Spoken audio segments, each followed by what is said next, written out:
Okay, we have started the topic of traffic components. Before that, we were doing the signal design process, and the last step of that process was doing the pedestrian check.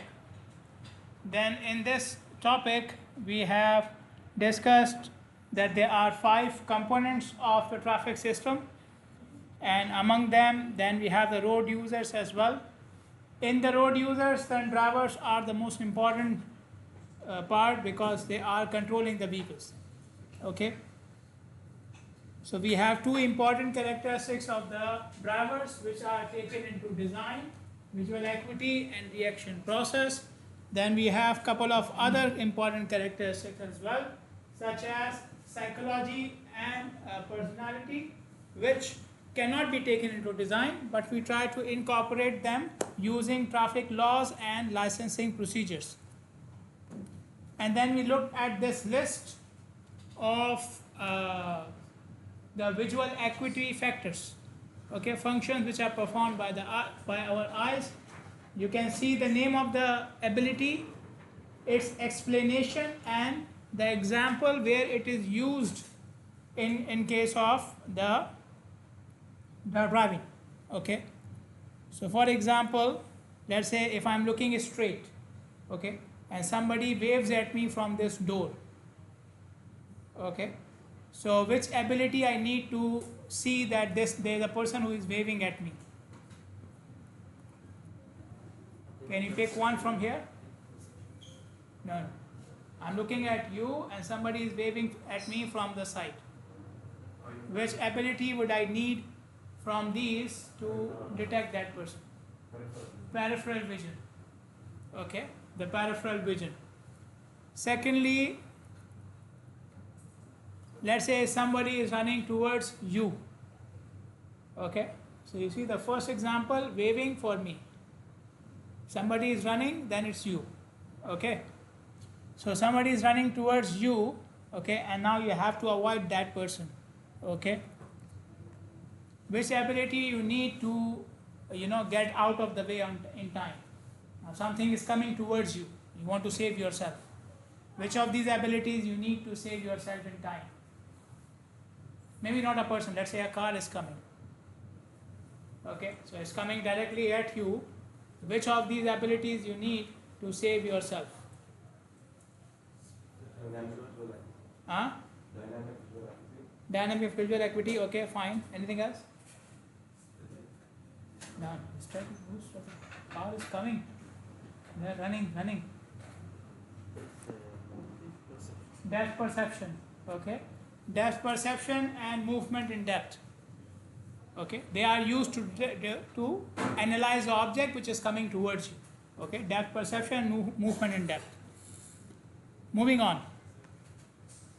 All these abilities which we have mentioned, they work when something is in our field of vision. Okay, peripheral vision, depth perception, and static acuity, dynamic acuity, they work when something is in your field of vision.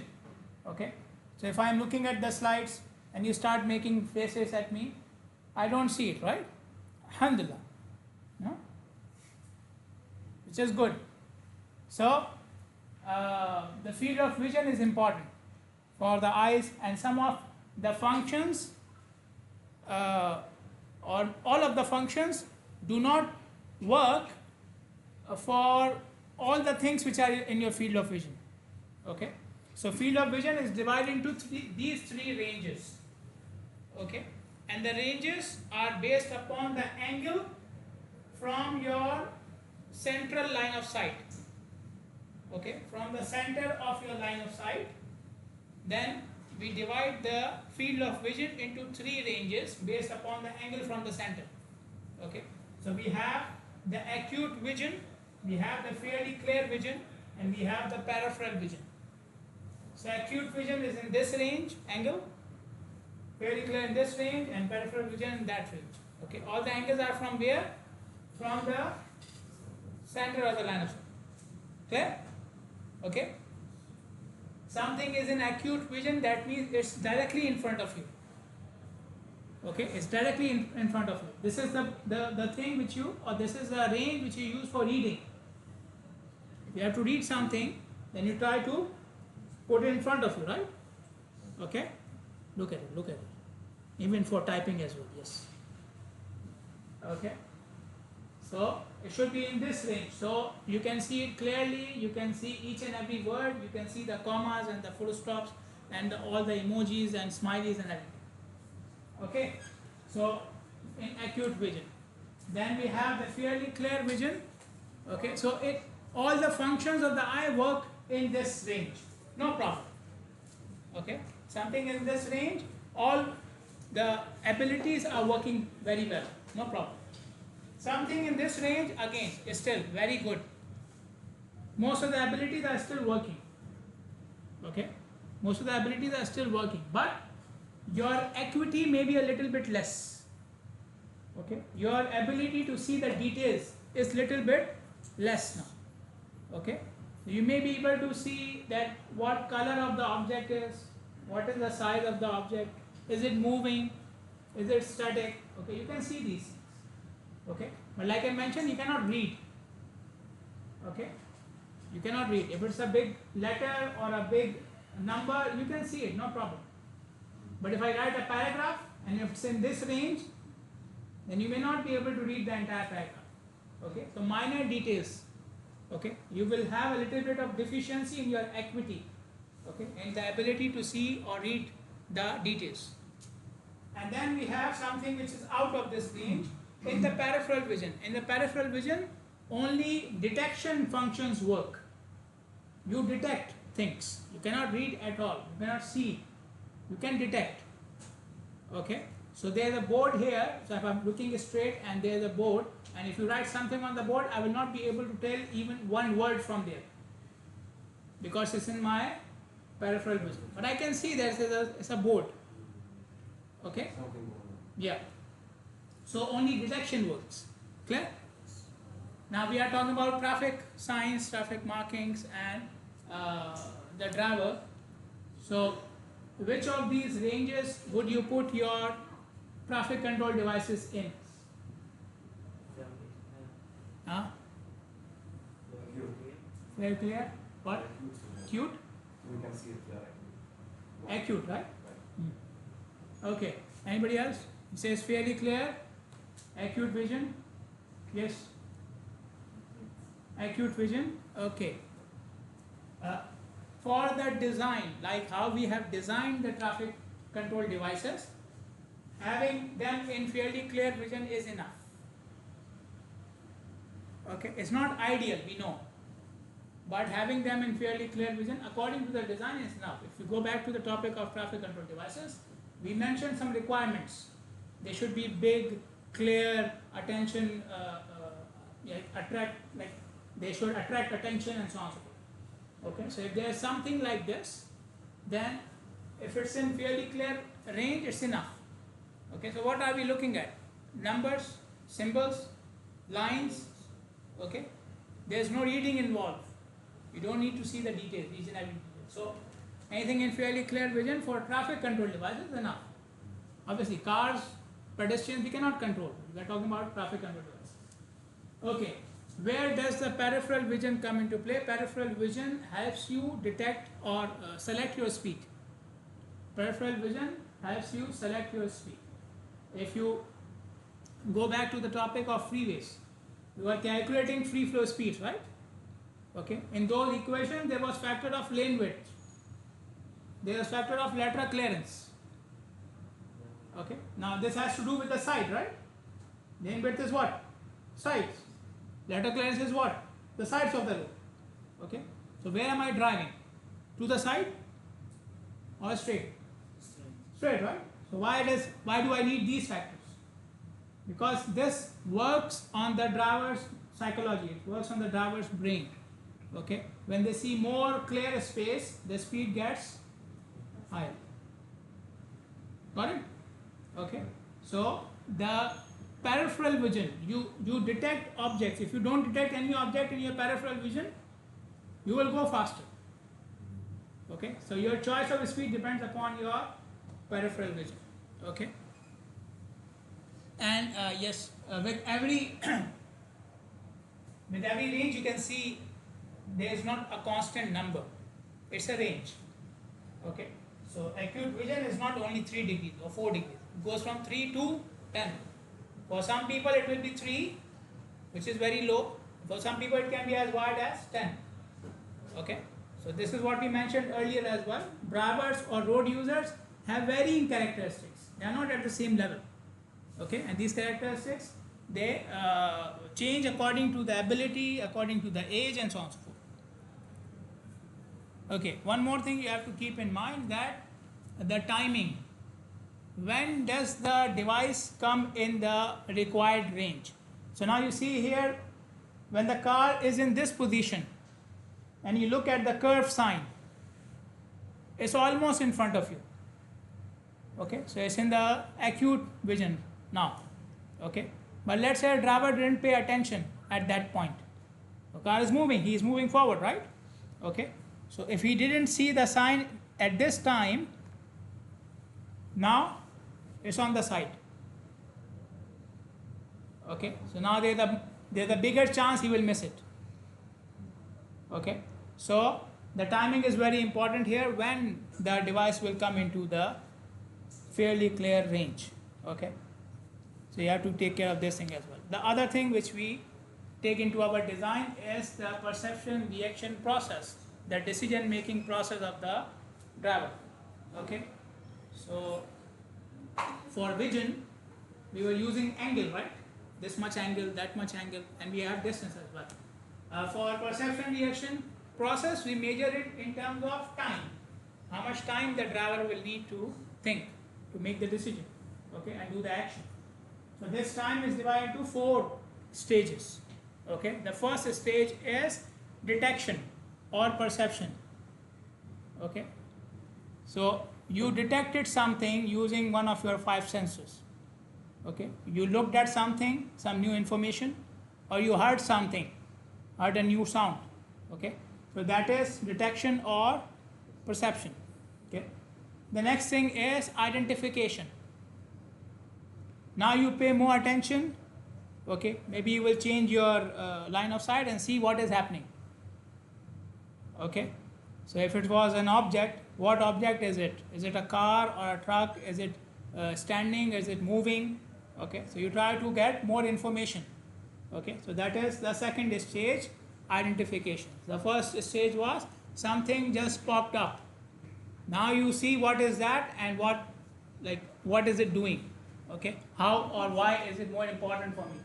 The third stage is decision or emotion. Now you decide, you have enough information, you decide what to do. Okay, and this is a very good word, emotion. Okay, because sometimes we decide and sometimes we just feel like doing it, right? Huh? Today is a day to kill someone, something like this. Huh? So the point is, all our decisions are not logical, right? Huh? Yeah. Okay, so the same driver seeing the red light may behave differently, right? Huh? Something new. You have a problem. Get your eyes checked. Okay, so you decide what to do, and the last stage is response or volition. You do the action. Okay, so you detect, new information came up, you sensed it, identification, get more details about it. Okay, then you make your decision and then you act, take the action. Okay, so you are in the car, you see the signal is yellow.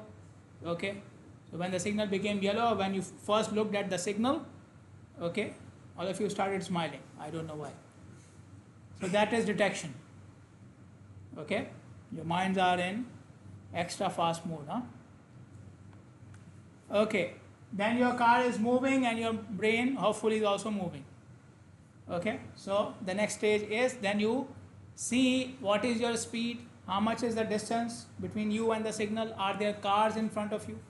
Okay, so you look at all these things while you are moving. This is a perception stage. Okay, and the car moves further as you keep on thinking, what should I do? Okay, and then, like a very good citizen, you will do this.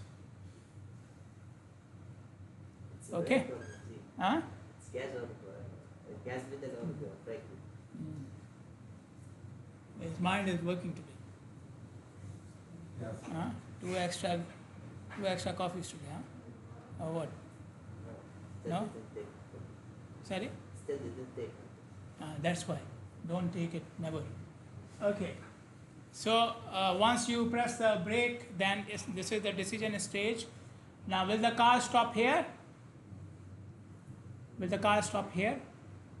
Where you push the brake? Yes. Very good. Which car do you have? Because it decided. Huh? Decided, yeah. Here you decided. Your brain will stop. Your car will not. Okay? Your car doesn't follow you. Okay? You think my car should fly, it will not fly, obviously. So you thinking your car will stop, now it will not stop, now it will take some time. According to the speed of the car, the deceleration, the tire condition, the road condition, it will, okay, so it will take, so you push the brake here, maybe it will stop after 100 feet. Okay, so those 100 feet are not part of the perception reaction. Okay, some standard values for perception reaction time according to the research which is done. Okay, so the first value is for stopping at a signal. We have used it in the signal design examples as well. 1 second. Okay, so for signal we take the perception reaction time to be 1 second. For normal stopping on a highway, normal stopping, maybe you are stopping at a roundabout or a stop sign, something which you do normally, routine. Okay, you know I have to stop here, maybe it's a check post or something. So in that case, you can take the time, perception reaction time, 2.5 seconds. Okay, so first two things are normal, routine, happens every time. Okay, the remaining are, you can see all of them are mentioned with one term here, which is, what's the term here? Avoidance maneuver. What are we avoiding when we drive? Huh? Accidents. Okay, we are avoiding accidents. Accidents happen in unexpected situation, right? Yes.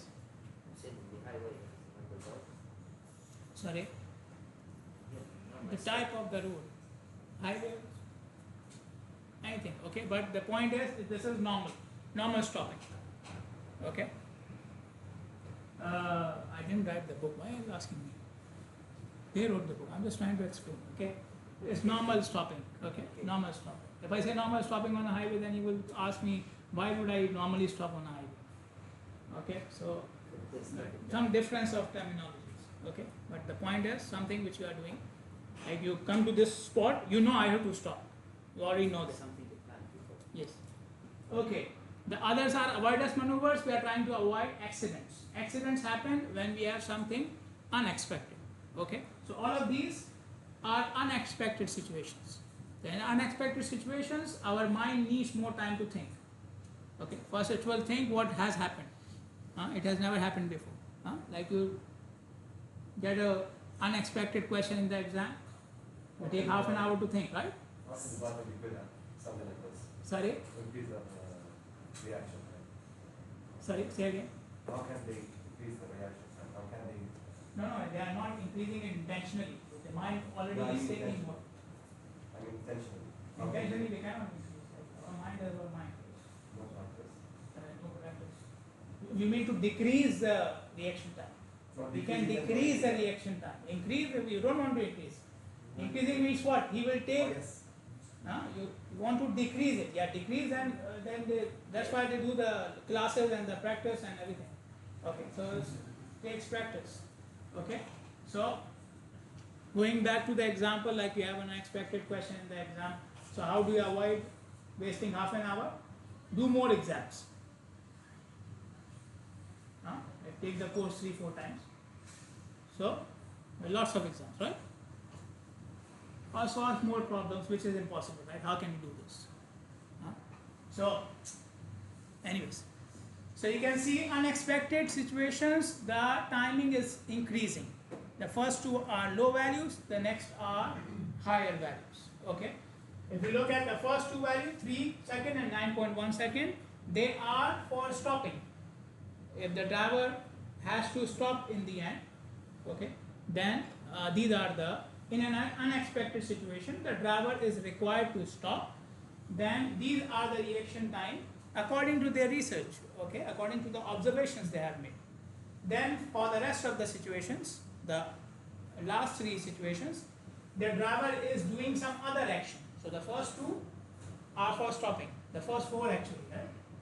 The first four are for stopping, the first two in an expected situation, the next two in unexpected situation, okay? And the remaining three are for when the driver is required to do some other action, changing the lane, slowing down, anything else, okay? And then what is the difference between, for example, the last three, okay? You see avoidance maneuver, avoidance, okay? Look at the action, speed, path, direction, speed, path, direction, same thing, okay? What is changing? This is rural, this is suburban, this is urban. So the area is changing. The area is changing. Okay. Same thing here in the third and the fourth as well. The change in the area. See, this one on a highway means a rural area, and this one an urban area. Okay. You can see the urban areas times are higher, right? 9.1, 14 seconds or more. Okay. These are higher times. Why they are higher? Because urban areas have more objects, okay, around the driver. These objects can be other buildings, they can be signs, traffic signs or other types of boards, okay, and people, pedestrians, other cars, markings, because urban areas have more traffic, so we put more signs and markings, okay. So all these things are distracting, okay. So then again, when you have more distractions around you, you need more time to think. Okay, that's why we asked you to switch off your cell phones. Okay.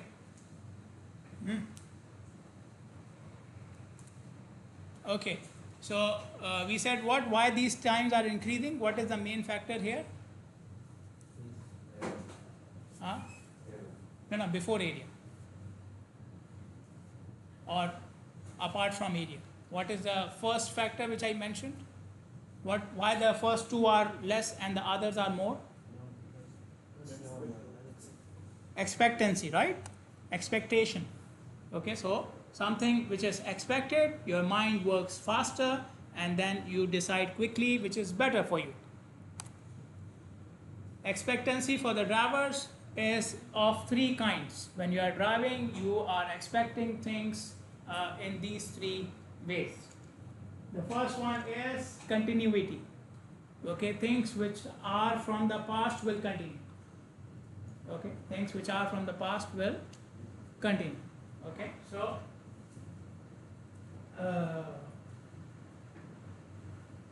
in continuity, for example, the car in front of you is going fast at the speed of 120 kilometers per hour. Okay, so you expect what? Okay, it will continue.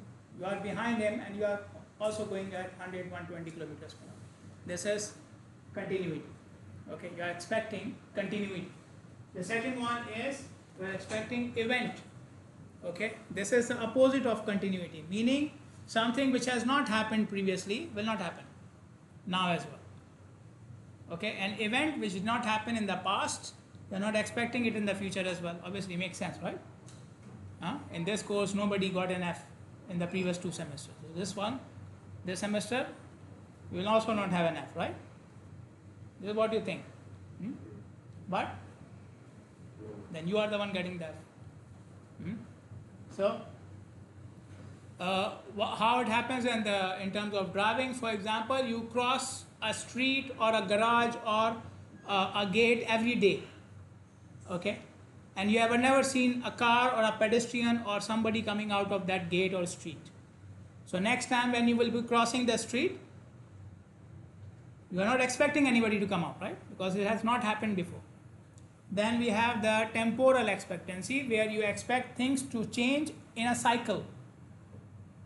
Okay, it will go up and then down, like first quiz is easy, second exam is little bit difficult, then the final exam is hell. So you know this, right? You know this. People who don't, they will know, inshallah. Okay?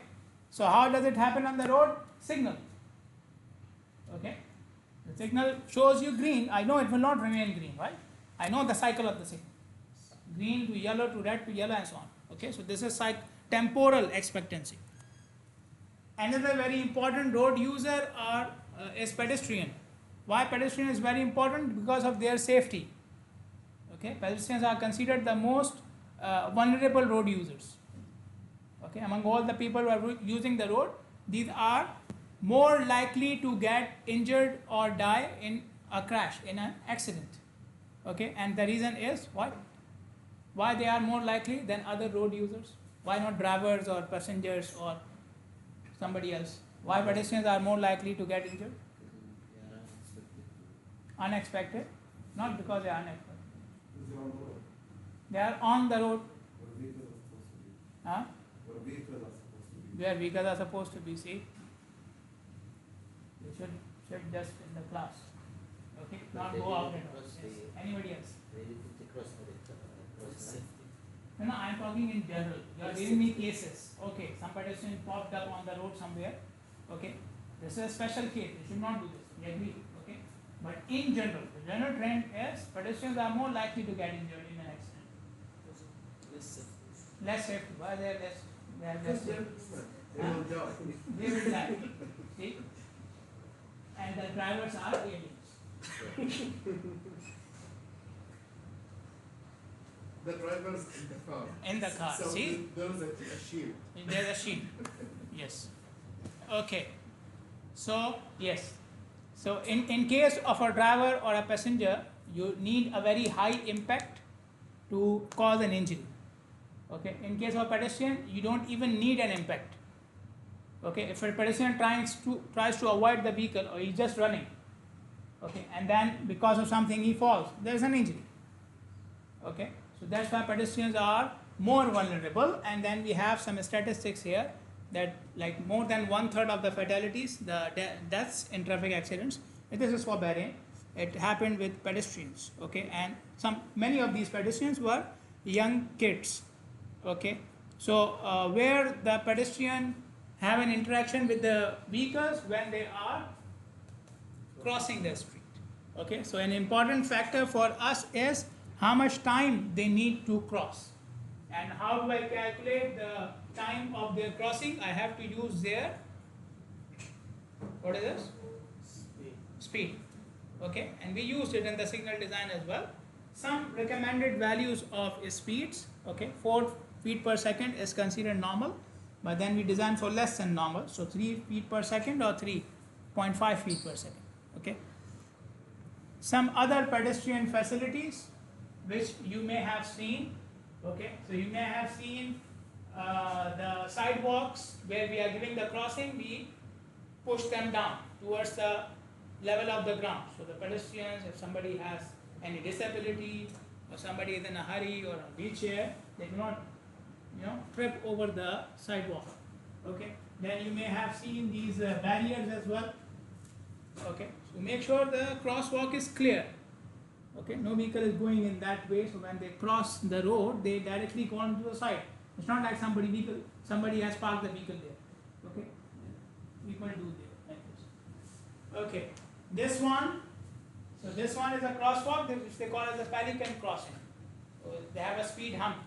You see the speed hump like a, what they call, like a trapezoid hump. Okay, so you go up and this and this. Okay, so again. So the vehicles will reduce their speed at this point. Okay, so this is given, and then you may have seen the crosswalks as well on the signals. So all of these are different pedestrian crossing facilities. Then we have vehicles. AASHTO categorizes the vehicles into 4 categories. We have earlier used passenger cars and heavy vehicles, right? But this is another categorization. So we have passenger cars, all types of cars which are for personal use. Okay, so all of them are considered under passenger cars. Then we have buses. So buses have more capacity of passengers, right? So any vehicle which is used for higher number of passengers. Then we have trucks. So trucks are used for moving what? Goods. Huh? Goods. Huh? Take the goods from there. Okay, so moving goods and freight and furniture and things and materials. Okay, so again, they could be at different sizes, but their purpose is to move things from one point to the other. Okay, and then we have recreational vehicles. We don't see them here. Okay, but they are like, you have a small truck which is connected to a trailer. Okay, and that trailer is like a mini home. Okay, so it has like everything. Okay. It's like a caravan, yes, caravan. So a caravan is a recreational vehicle. Okay, so sports personalities use it, showbiz people use it when they are going on a tour. Okay, which vehicle characteristics are important for us? These are 4 characteristics.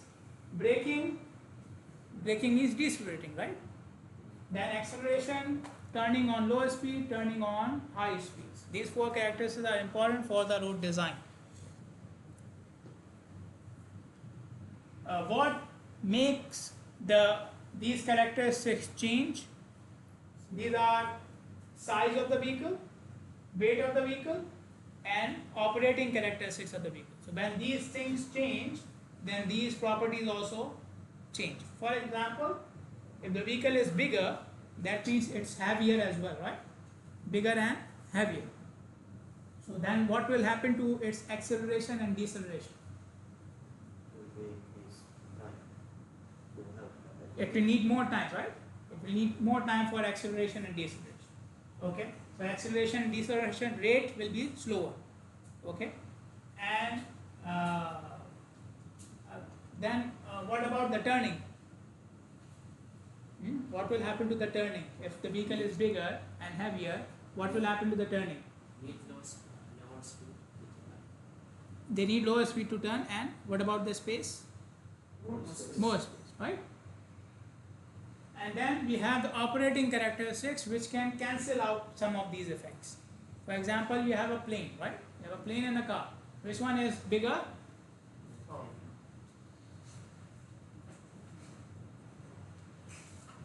Yes. You finish your quota for today, huh? Now you don't speak. See. Yes. Which one is bigger? The plane is bigger, right? But what does it mean? The plane is slower? No. Okay. Why? Because it has the bigger engine as well, or maybe 3-4 inches. Okay. So operating characteristics deal with the electrical and mechanical systems in the vehicle. Okay, and they can make the vehicles faster and more efficient and so on. Okay, for designing the road, I have to pick one vehicle as my design vehicle. Okay, and obviously that should be the largest one, the biggest one. Okay, so if you go to the Ministry of Works website, you will find standards. Okay, so vehicles are not imported. Anybody cannot come with a truck and enter Bahrain. Okay, truck of any size. Okay, they have limitations for that. Okay, if you are importing a truck or the truck is coming from the causeway, they will not allow truck of any size to enter. They have limitations. Okay, so what should we do? We have the standards. They already mentioned maximum size of the truck there. Should I take that in my design? So go to the standards, take the maximum size of the truck and design for that. Should I do this? Huh? Yes? Obviously. No? Why not? It's not practical. Why not practical? It's not time efficient. Not time. Why not time? It's a weakness. There it is. Very good. Yes. Let me rephrase the question. Can you design any street or the street in front of your house, the local street, a small local street, to the biggest truck, for the biggest truck? You cannot do this, right? Okay. So you are considering what? You are considering the use. Okay. The expectation of the use. okay, I'm designing this street, I have a maximum standard, but the truck of that size is not expected to use. Okay, clear? So you have to use the largest vehicle which is expected. Yeah, and expected with some, as I use the word here, reasonable frequency. Okay, so 1 out of 1,000 is not reasonable. I'm expecting 20,000 vehicles on the road, and 20 of them are of trailer trucks, big trucks. Okay, these are only 20 of them. Okay, so should I change my entire design for these 20 vehicles out of 20,000? No, it doesn't make any sense. It's not reasonable. Okay, we'll go for maybe a lower size which has more frequency, a higher frequency, more expectation to use. Okay, so they have given us a value that you should try to cover 95% of traffic. Okay, earlier we have talked about percentile, right? That we don't design for the highest value. We design for which value? Which percentile? 85th percentile. For the design vehicle, we take the 95th percentile. Okay, if you select a vehicle which covers 95% of the vehicle, it's enough. Okay, if you can select a truck which has size more than 95% of the vehicles, it's enough. Okay, and you have a bigger truck which has a very small frequency, you can ignore it. Okay, a single unit truck is considered as a minimum standard for design of any street, whether you have done any analysis for the use or not. Okay, whether the truck is expected to use a street or not, you cannot use less than a single unit truck. Okay, why? A single unit truck is same as or the same size as an emergency vehicle. What is an emergency vehicle? Ambulance, fire trucks. Okay, so they are allowed, obviously they should be allowed on all streets and highways. So you have to keep the minimum design standard, which is in which using which these vehicles can be allowed. Parking lots are exception. For parking lots, you can use passenger cars as your design standard, because most of the parking lots are for passenger cars. Okay, so let's say you are designing a parking lot for a shopping mall. Okay, and you design using the passenger car. There is a problem in the mall, fire or something. The fire truck comes. What will happen? You design the parking lot for passenger car. Unexpected situations. So what should we do? There is a fire, people are dying, It's okay. and you didn't. Very good. Supposed to be considered as a It is factor. supposed to be considered. We didn't consider. Why did it like this? Same question again. You say you wrote it. Huh? Yes. What's the question again? I will give you the answer. Okay. The fire truck, they are not going there for shopping. They don't need to park. Okay. There's a fire in the mall. They will go where? To the mall. Okay. They are not supposed to go in the parking lot and park and then go inside with the trolley. Okay. They will go directly to the gate, main gate, or wherever the problem is, direct from the road. They will not enter the parking lot. That's why. Okay. What will design vehicle do to the design of the road? The design vehicle mainly affects two things: the width of the road or the width of the lane and the turning radius. The main effect of the design vehicle is on the width of the road and the turning radius. Okay, and the turning radius could be on an intersection, or it could be on a road which has a curve. Okay, so in both cases you need to consider the design vehicle. The turning characteristics or the turning of the vehicle is divided into two categories: low speed turn, high speed. Low speed, anything less than this is low speed. Anything more than this is high speed. Why we made these categories? When the vehicle is moving at low speed, the external forces acting on the vehicle are less. Okay, the friction has less effect, the wind has less effect. Okay, the weight has less effect, the gravity or whatever. All these things have less effect on them. Okay, so that's why they have the racing cars, right? Why those racing cars are different? Because they can sustain those extra forces. They are designed in this way. Okay, their shape and their material is such that they can sustain high wind and resistance and so on. Okay, all the normal cars cannot do this. Okay, so if you try to do it, it will damage you. Okay, so at low speed turn, I don't need to consider much effect of the external forces. At high speed turn, I have to consider it. That's why they are there. Okay, so for low speed turn, the thing which I need to consider is the size of the vehicle. Just the size of the vehicle. Okay, that is enough to make the turn or to design the turn. Okay, and there are standards given. I will show you in the next slide as well. And there are softwares available which can produce a design based upon low speed turn.